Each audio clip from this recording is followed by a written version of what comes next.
Across the world, climate-related disasters seem to be getting more and more extreme. In a few hours, thousands of lives can be lost forever, and millions of people can be affected by injury or disease. They can lose their homes and livelihoods, and their roads, hospitals and schools can be destroyed, along with land for food production. And it's getting worse.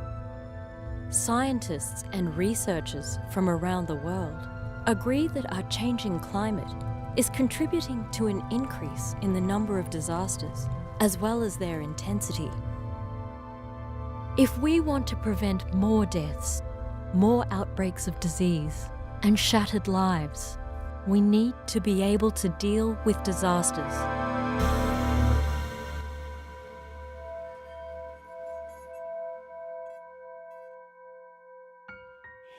As we weep for what we have lost,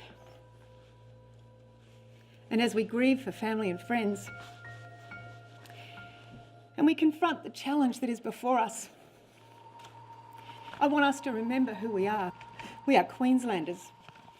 We're the people that they breed tough north of the border. We're the ones that they knock down and we get up again. I said earlier this week that this weather may break our hearts, and it is doing that, but it will not break our will. And in the coming weeks and the coming months, we are going to prove that beyond any doubt. Together, we can pull through this, and that's what I'm determined to do, and with your help, we can achieve it. Thank you. It's 2010 in the Australian state of Queensland. Queensland has experienced its wettest spring in 110 years, and there's been flooding since late October.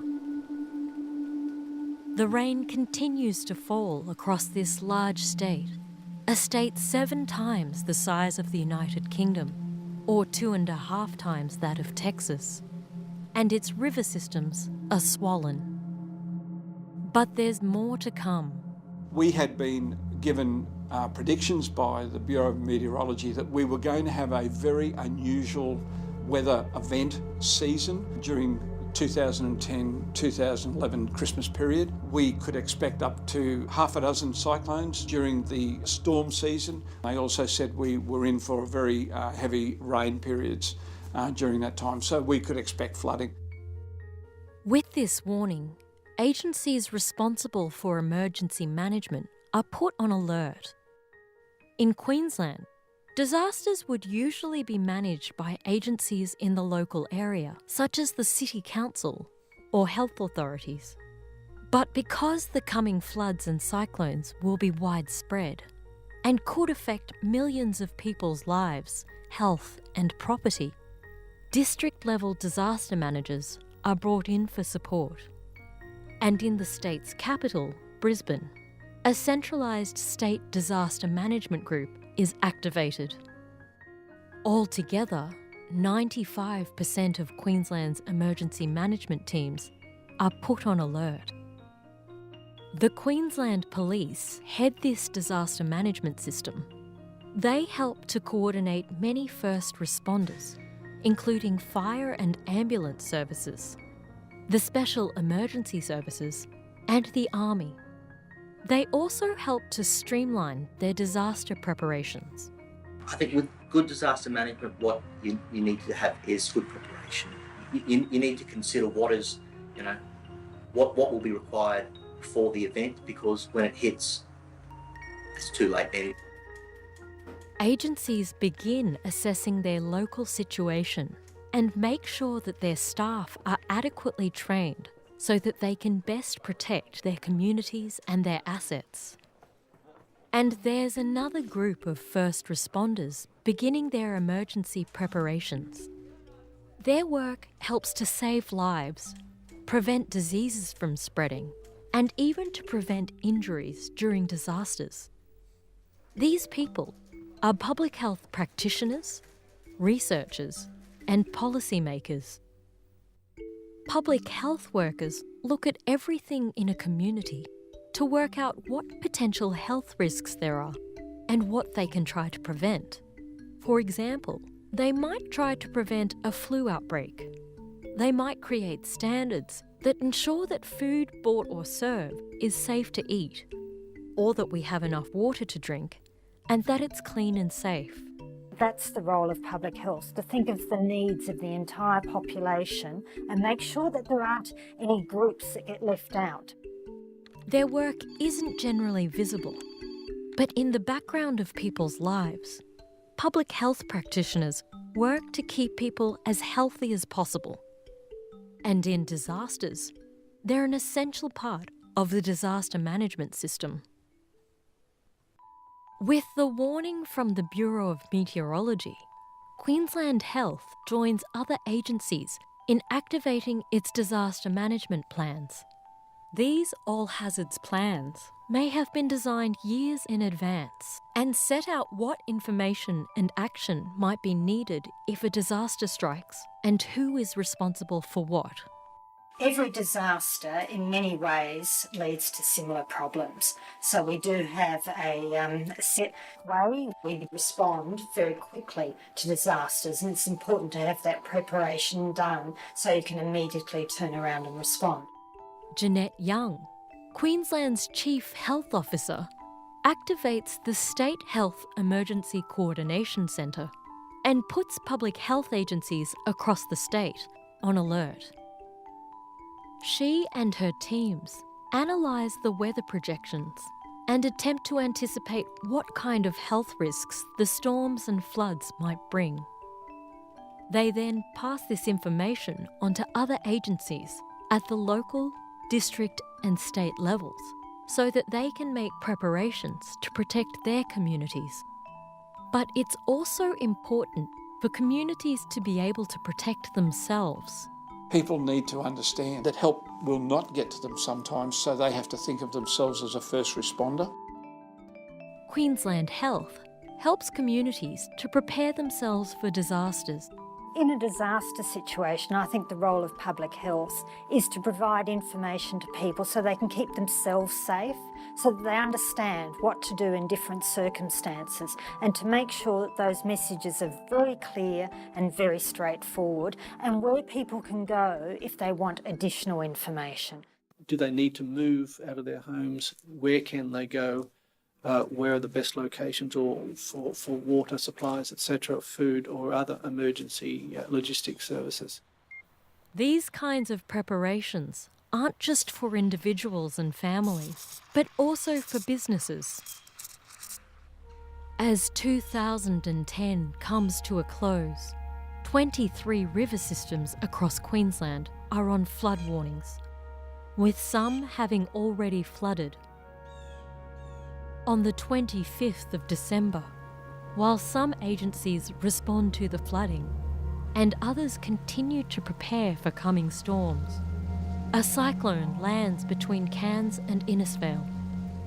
Cyclone Tasha's winds aren't too strong, but it brings torrential rains to parts of Queensland. The swell of rainwaters flows south towards central eastern Queensland, putting rural areas such as Theodore, Dalby and Rockhampton underwater. Towns are cut off by the floods, but preparations by disaster managers, including Queensland Health, mean that many people have been evacuated and are safe. Further south, weeks of heavy, prolonged rain have left Toowoomba's ground sodden. On the 10th of January, 2 intense thunderstorms inundate the creeks. Within 3 hours, they create the unimaginable, as an inland tsunami surges through this mountaintop town and then pours into the Lockyer Valley below. The Special Emergency Services perform valiant rescues, but this flash flooding claims the lives of 21 people in the small Lockyer Valley community, and many more people are injured and lose their homes. A day later, the floodwaters head towards Queensland's most populous city, its capital Brisbane, and its sister city, Ipswich. Emergency managers have been working overtime to prepare for potential flash floods. Soon after, the floods rage into Brisbane and Ipswich and devastate the central business district and many other areas. I don't think anyone was really prepared just due to the scale of it. I think everyone expected, there would be some water, especially at Rocklea, but no one thought in their wildest dreams it'd be as high as what it was. We just didn't expect the speed of it. We certainly didn't expect the height. Alison and her partner Dan have also been caught out by the speed of the flooding. They're called from work to evacuate their home.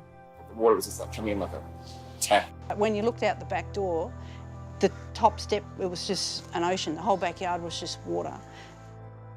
In Brisbane and Ipswich, some 23,000 houses are inundated with floodwaters. By now, central and southern Queensland are flooded. There's a hive of activity as hundreds of agencies work together to respond to the emergencies. They need constant flows of information about what's happening so that they can quickly make vitally important decisions. But with Queensland's size, that information can sometimes come from colleagues located vast distances away. So the centralised State Disaster Management Group works hard to coordinate information flows and actions across the state. As Queensland's Chief Health Officer, Jeanette Young sits in this so-called war room. She and her teams continue to provide agencies with information about the health risks caused by the disasters. But the rain and floodwaters make Queensland Health's job difficult. For example, in Ipswich, It was about 70% of our staff couldn't make it to work for the first week because they were flooded in or the roads were blocked. while in Brisbane, floods take out the power in Queensland Health's main operations and emergency centres.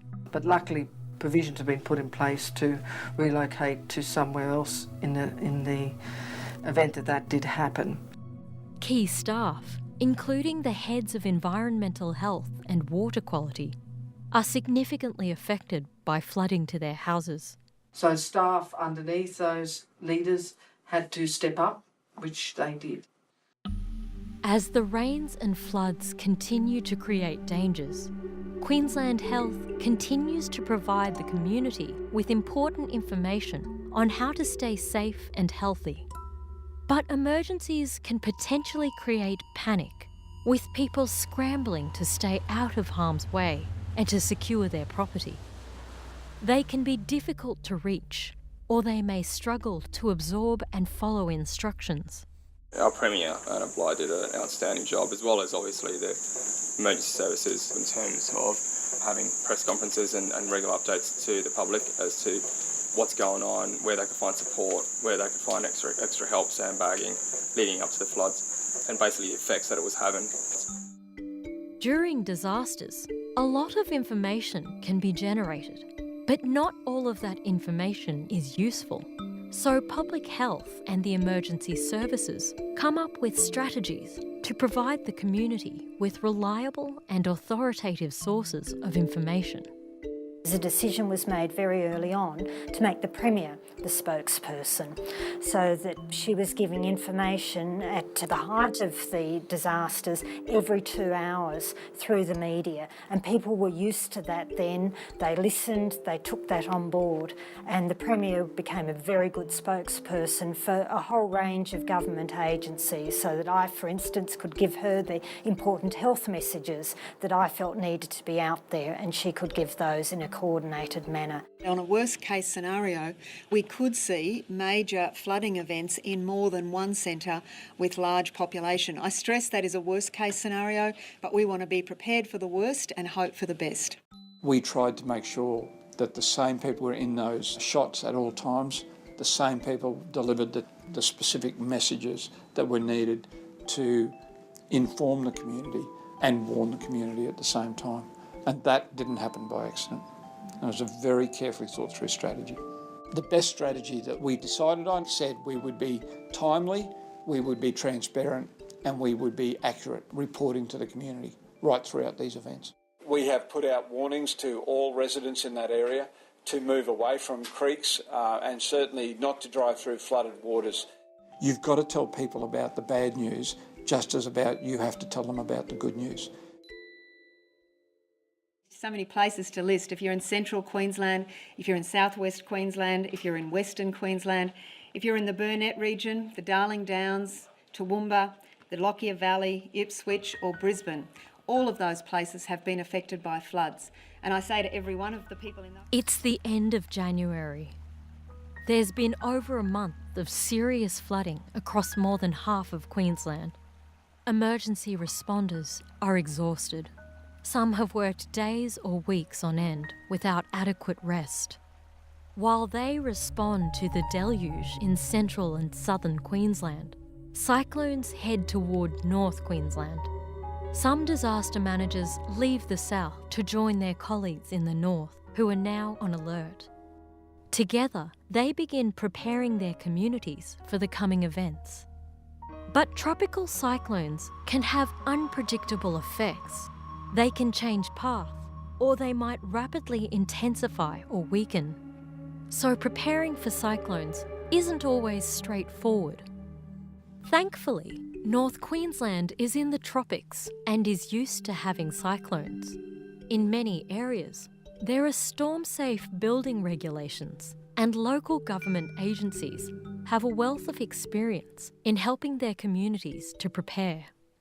For example, every year in Townsville, they have a day called Cyclone Sunday, where the community are invited to meet the emergency services, the council, and other organisations involved in disaster management.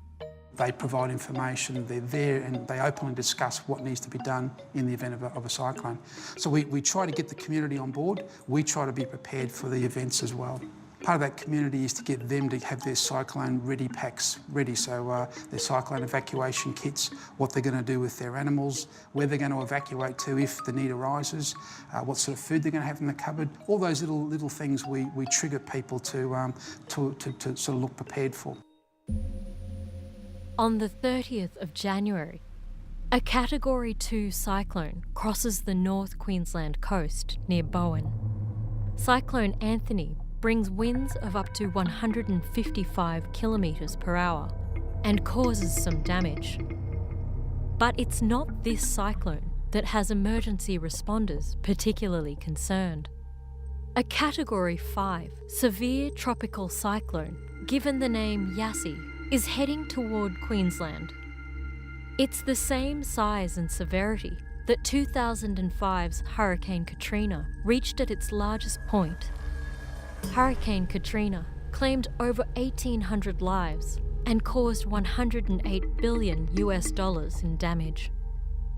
The Bureau of Meteorology warns that Cyclone Yassi poses an extremely serious threat to life and property. Though disaster managers are given days to get ready for Yassi, it's hard to prepare for a Category 5 cyclone. With hours to go, Cyclone Yassi is already producing winds of up to 295 kilometres per hour, and tidal surges could come up to 7 metres. Projections also indicate that Cyclone Yassi will hit Cairns, one of North Queensland's most populous cities. This could result in mass casualties.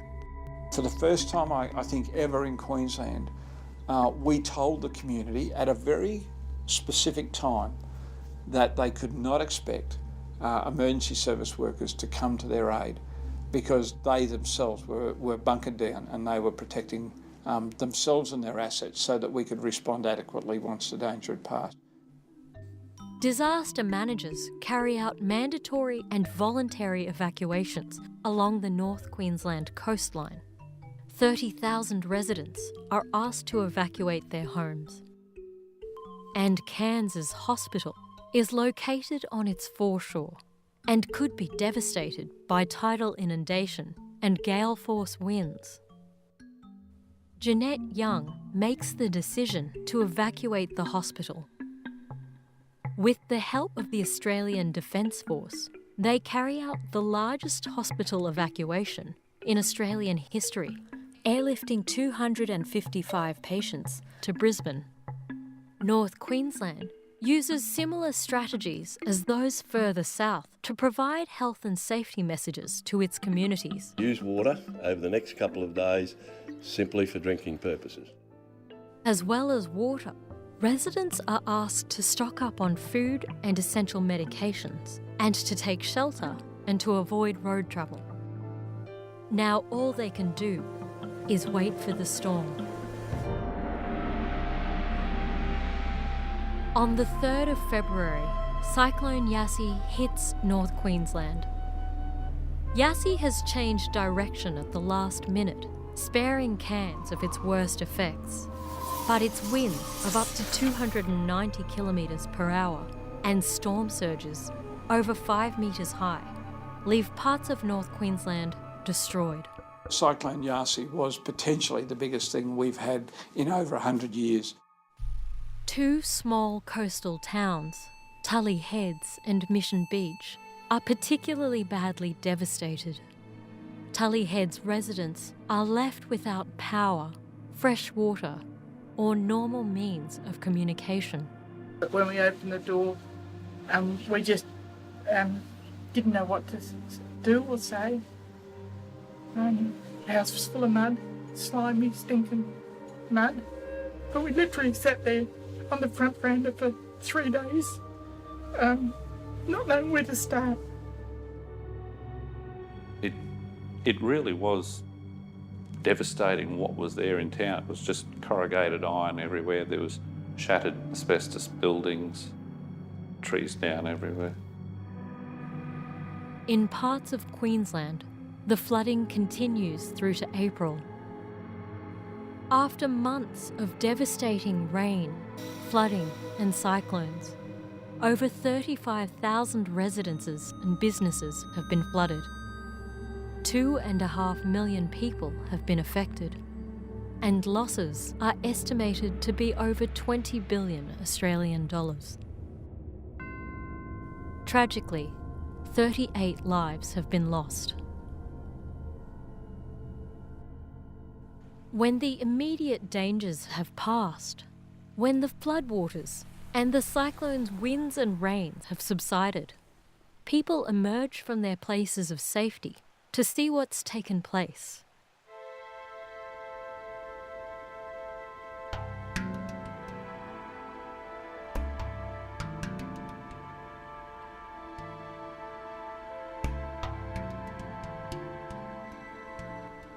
It's after the emergencies are over that can be the most difficult and busy time for public health.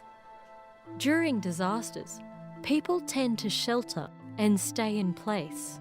So in their aftermath, public health workers have to try to make sure that their communities are safe for them to return to.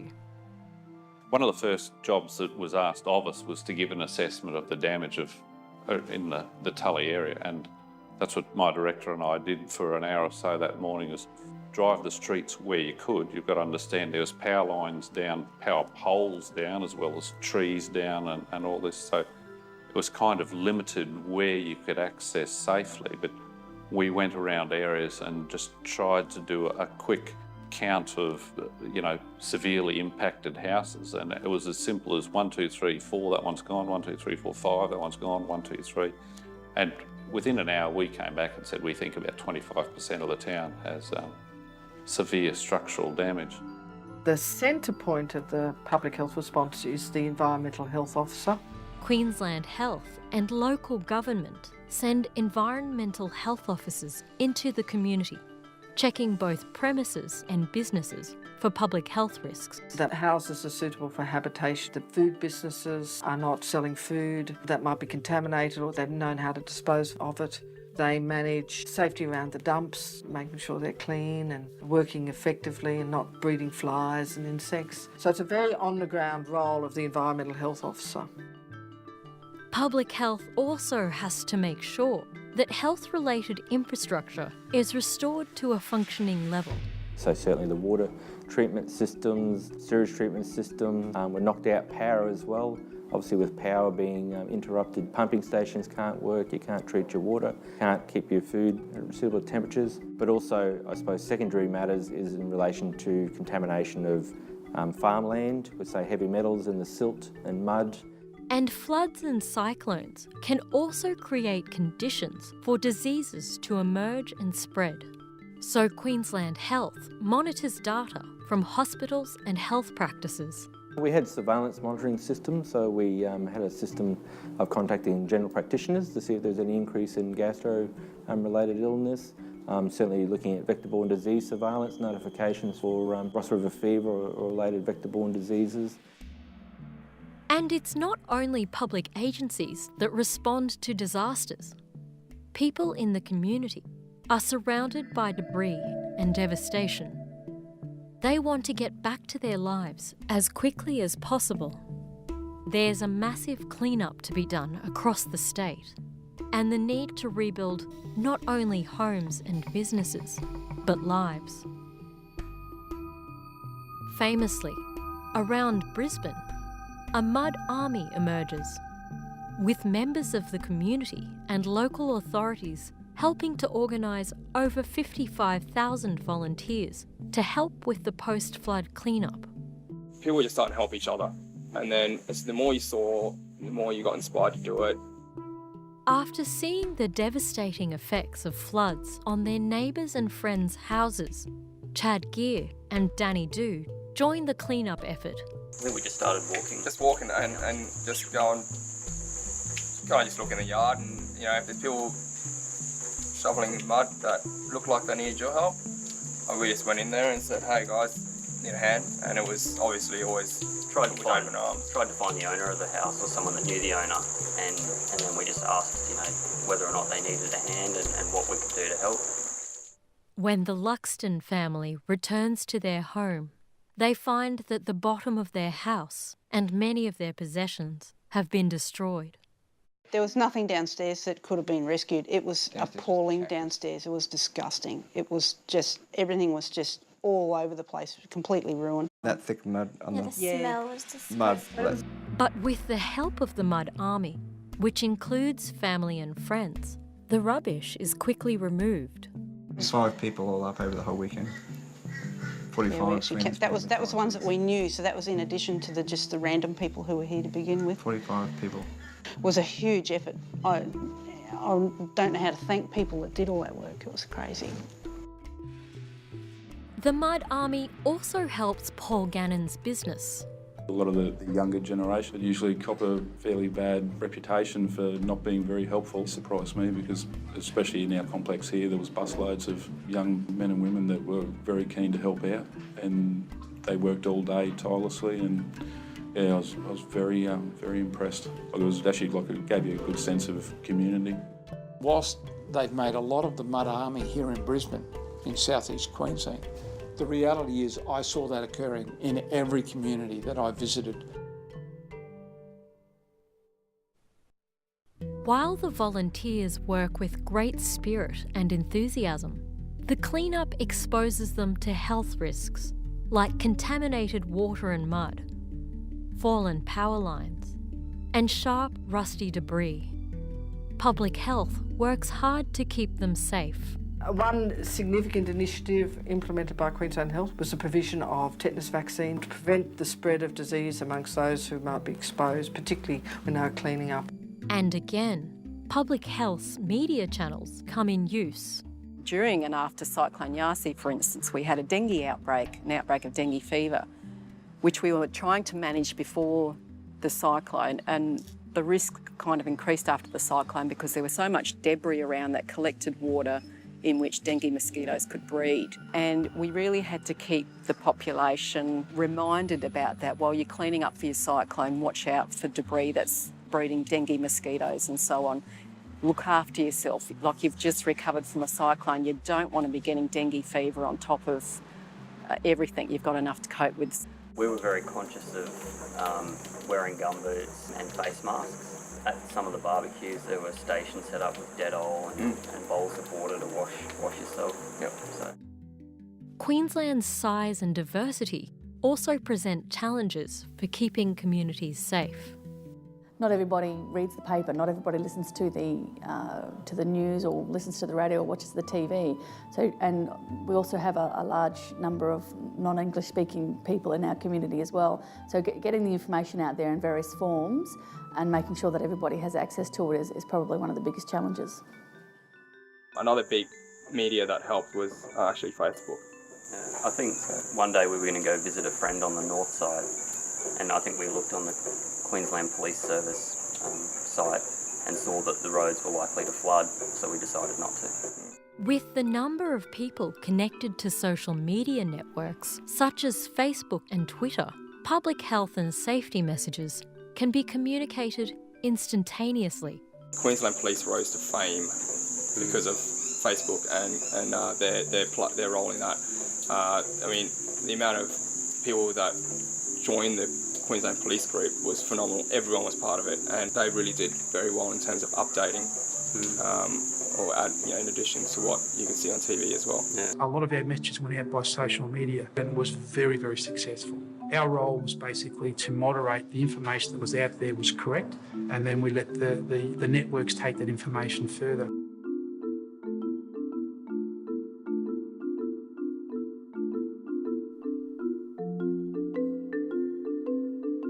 The use of social media became a strong factor in keeping the community aware of the factual information that needed to get out there in a timely way. I don't think we've ever seen as good a public information campaign as what we saw. It wasn't perfect, but it was certainly better than what we've ever seen before. And interestingly enough, overnight, that public campaign using social media has become an underpinning factor in any event that occurs around the world. Alongside social media, Queenslanders continue to get helpful, authoritative information from their Premier's updates every 2 hours. As the face of the disasters, Anna Bligh provides some stability in the chaos. Certainly in the Queensland sense, the Premier Anna Bligh, in my opinion, did a very, very good job. But you have to look beyond just the Premier and the support that she had when she delivered that. She had the Queensland Police Service, she had Emergency Management Queensland, ambulance, fire, and a range of other secondary and tertiary response departments. It's one person speaking, but it's a team behind the person, and it's a capacity to sustain that teamwork through time. And this teamwork has been challenged by the summer's events. What has come to be known as the Summer of Sorrow has been a unique set of disasters, with flood following flood and cyclone following cyclone over a long period of time. Emergency responders have had little time to regroup and recover. Whilst most people saw us at the 10 o'clock to 12 o'clock to 2 o'clock, the reality is we started at 4 o'clock. For public health workers too, response work isn't just tiring and stressful, but can sometimes be dangerous. They're at risk of personal injury, first and foremost. They're going into an area of mass destruction and devastation, and the obvious things, cuts and bruises and whatever else. They're at risk of assault. That's quite common, where they're dealing with emotional people who may be trying to clean up their possessions that have washed down the street, or they're trying to reopen their business. And we've got somebody going in to talk to them to make sure that what they're doing is appropriate for the community, and that upsets people sometimes. We have further personal risk, burnout. We have mental health issues with some of our staff. It's pretty hard to cope with some of the devastation you see. And emergency responders often come from disaster-affected communities. Many have had to help both their community and their own families. It took me 2 days to get home following the event, because I was looking after the Civic Centre in Tully.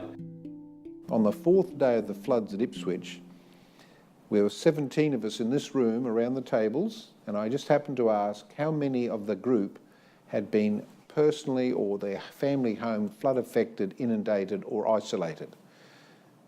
12 of the 17 said yes, they had been. Now, they were here doing their job to the best of their ability, and we're in day 4 of what turned out to be a 10-day serious operation. So I've got to tell you, you don't buy that sort of people. Sustaining this kind of teamwork can be difficult through the stress of an ongoing disaster. Every agency wants to provide the best emergency response possible, but each has its own priorities. Public health came to the first and every meeting of the District Disaster Management Group, I'm sure under very trying and taxing scenarios in their own areas.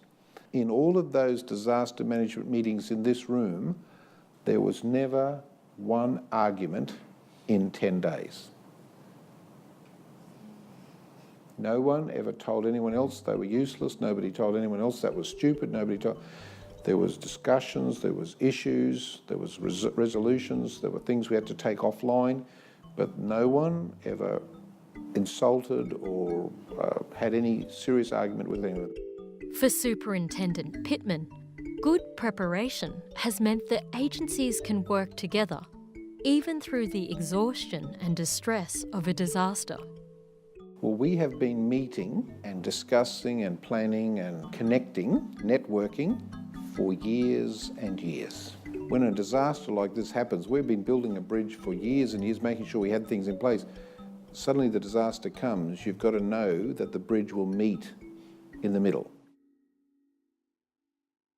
This is the form that we're doing here. I've got some pictures here from the actual post at Yarsi.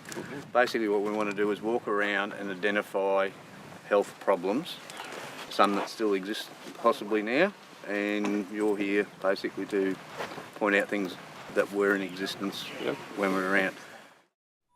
Tully Heads, a small town on the coast of North Queensland, was one of the worst affected by Cyclone Yassi, especially by its 5-metre-high storm surges. I just really couldn't believe the devastation, the amount of damage and debris that was there, and most of all, I suppose, the most startling thing of all is you see plenty of fallen trees and you see plenty of debris laying around after cyclones, but what you don't see is personal belongings and white goods strewn all over the street, and cars that you knew were in garages pushed out and just stuck in trees across the road, tens of metres away. And you just can't believe the impact that it has. You stand there in absolute bewilderment. In Tully Heads, the community's many elderly residents were left to clean up the mess. But cleaning implements had been washed away, often into the nearby swamp forest. Everything's gone. Your wheelie bins, there's just nothing here to work with at all. Not even rags, nothing. You're out looking for everything. This left residents exposed to dangers, with meagre means of protecting their health during the cleanup. We had bottles of vinegar there, which we washed our hands with regularly. I also found 2 bottles of 84% alcohol that I knew it was that because I'd actually made it. It was tailings. Okay. And that was extremely good for washing hands or if you've got any cuts or things. So we had a tinny full of water. Now there was 4 people in the house. That was all the water we had. We had bottled water to drink by this time, but we're working in the mud and the slime, so we're filthy. Our clothes are filthy. So you take a bucket of water and you stand in the shower and you wash yourself down with it. That's all right for the first few days, and then you use that water to flush the toilet, because don't forget you need flushed toilets. That's all right for the first week, but the second week this water has gone green. When the Shire said, at the meeting, what would you need most next time? Water. But there was still more for residents to contend with. The remnants of the Tully Heads fibro houses had scattered throughout the community.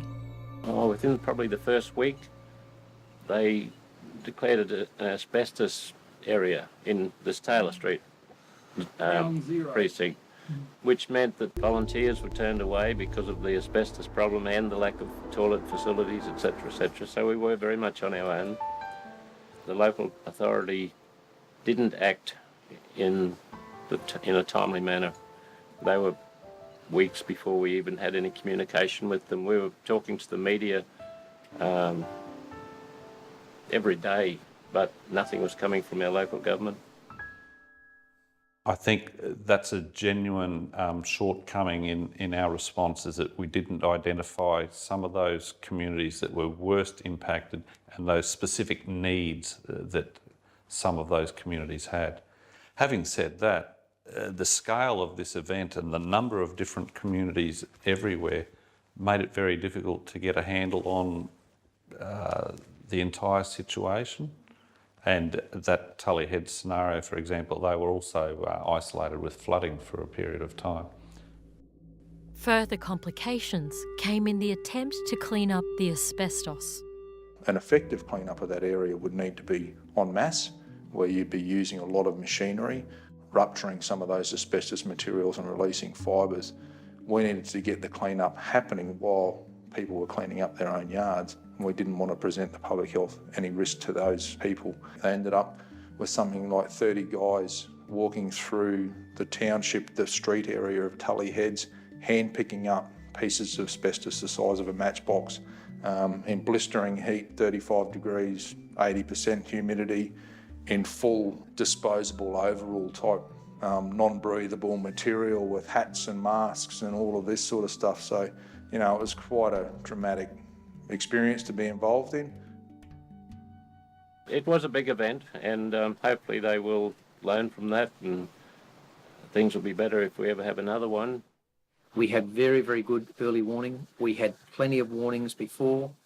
Everyone along this area had to evacuate, and I think that's what saved many lives. But the people of Tully Heads don't want to ever go through this again. Disaster management requires constant improvements and learning from experience.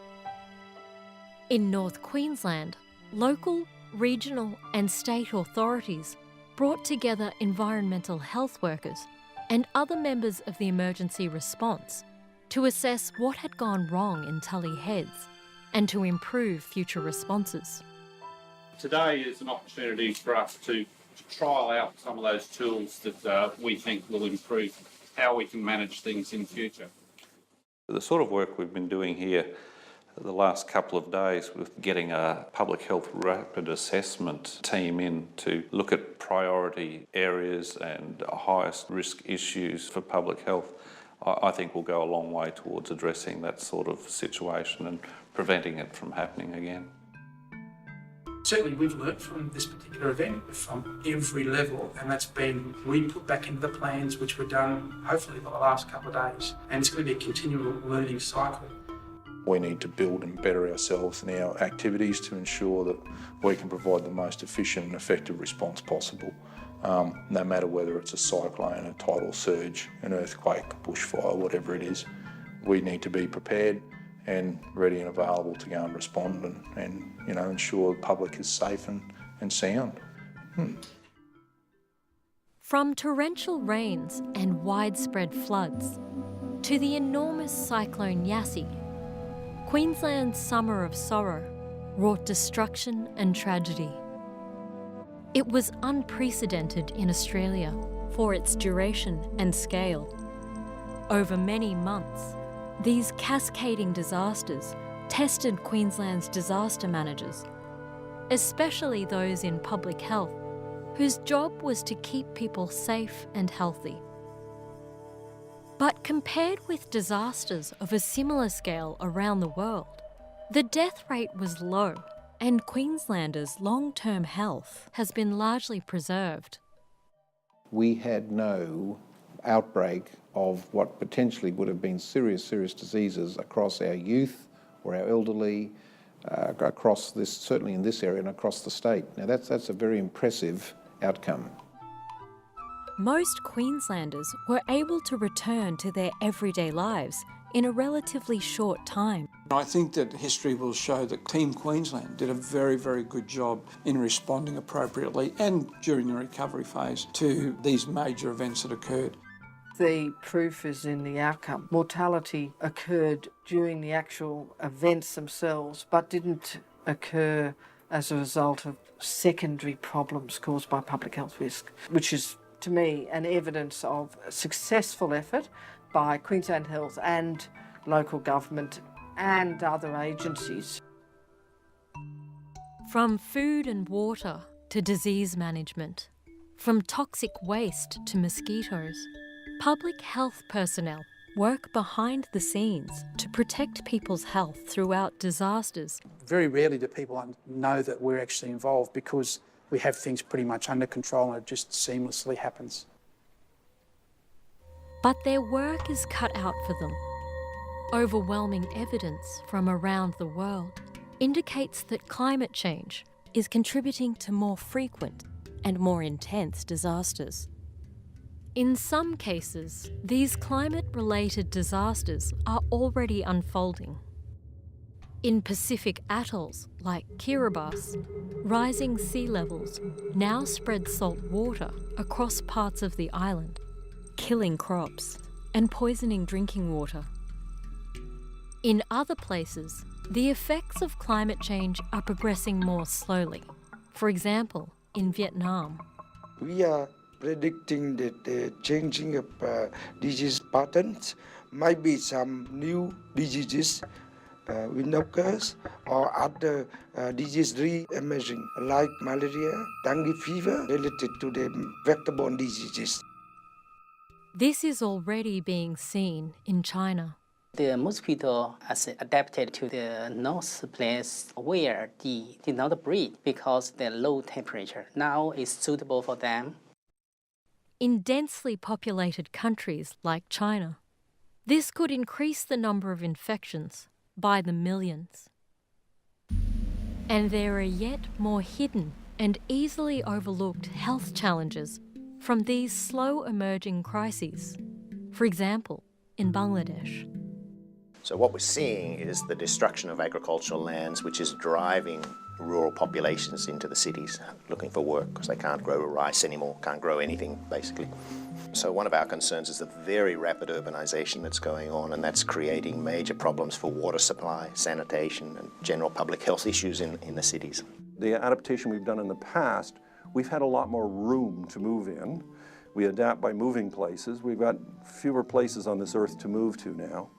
But also the changes are starting to occur much more rapidly than they have before. Changes were sometimes multiple decades or centuries before the changes were taking place. But now those changes are taking place much faster.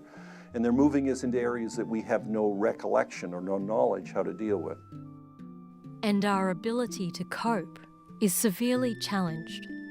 With climate change exacerbating natural disasters, we don't just see immediate deaths and injuries. The longer-term effects, like disease outbreaks and food shortages, are increasing the strains on already heavily burdened public health systems. But while we remember the emergency responders rescuing people from danger, and we're grateful to the NGOs that distribute food, clothes, and generators, we often forget about the quiet achievers in public health who create systems and strategies to save lives and prevent illness and injury, not only during disasters, but every day. With drives for austerity across the world, it's tempting for governments to make cuts to this important part of our preventative health services, or to outsource their functions to private companies driven by profit. But if we want strong, healthy, and resilient communities that can adapt to the challenges of climate change, we need to ask ourselves not whether we can afford well-resourced public health services, but whether we can afford not to have them. With our silent achievers on the front lines, we give ourselves the best chance of staying healthy, staying alive, and of safeguarding global health security in the disasters coming our way.